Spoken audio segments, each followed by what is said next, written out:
Olá, sou o pastor Isaías, estou passando para darmos continuidade ao estudo da Palavra de Deus. Tivemos já a oportunidade de estudarmos sobre Jesus, sobre as obras de Jesus, sobre a identidade de Jesus. E hoje nós vamos começar sobre Deus. E para tanto, nós temos o nosso credo, nós cremos, isto está dentro da nossa declaração de fé das Assembleias de Deus, e que diz assim: professamos e ensinamos que Deus é o supremo ser, Criador do céu e da terra. E para embasar o nosso credo, Isaías 45:18, ele diz assim: porque assim diz o Senhor, que tem criado os céus, o Deus que formou a terra e a fez, ele a estabeleceu. Então, Isaías, o profeta Isaías, ele pôde trazer 730 anos antes de Cristo, mas ele já estava ali reforçando, foi um profeta, que Deus, ele realmente foi o Criador dos céus e da terra.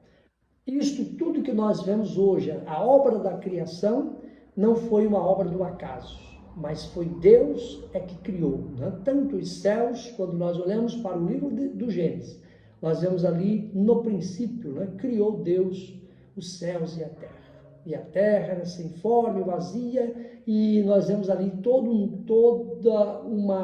um cuidado de Deus na criação de tudo aquilo que nós hoje temos a oportunidade de contemplar.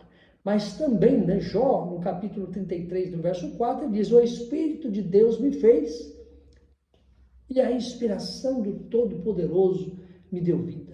Então, também nós vemos no livro do Gênesis esta mesma preocupação. O homem, o ser humano, tanto o homem quanto a mulher, é considerado a obra-prima da criação. Cuidado todo especial que Deus tem por nós. E aqui, João 17:3, ele diz assim: a vida eterna é esta, que conheçam a ti por um único Deus verdadeiro e a Jesus Cristo, a quem enviaste. João está aqui reforçando aquilo que tantos outros profetas, quanto os sacerdotes, os sumos sacerdotes, eles faziam ali, em adoração a Deus, para que o povo pudesse se voltar a Deus. E que, se nós vemos, Deus, ele não deixa, ele não dá a sua glória a ninguém. Deus, ele quer realmente ser adorado. Nós temos que adorar a Deus. E esta adoração, ela tem que ser uma adoração verdadeira. Nós temos que ter certeza que nós precisamos de buscar a presença de Deus. E aqui, João 17:3, ele fala, que devemos crer no único Deus verdadeiro. É o Deus que está nos céus. É o Deus criador dos céus e da terra. Também nós temos que crer em Jesus Cristo, que o enviaste.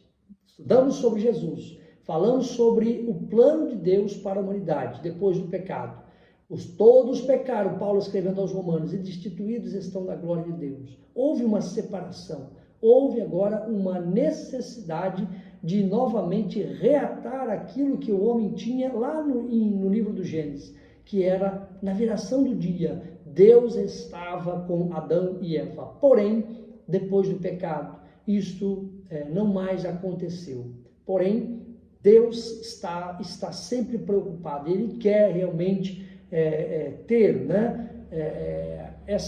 que o ser humano, ele entenda que ele precisa de Deus.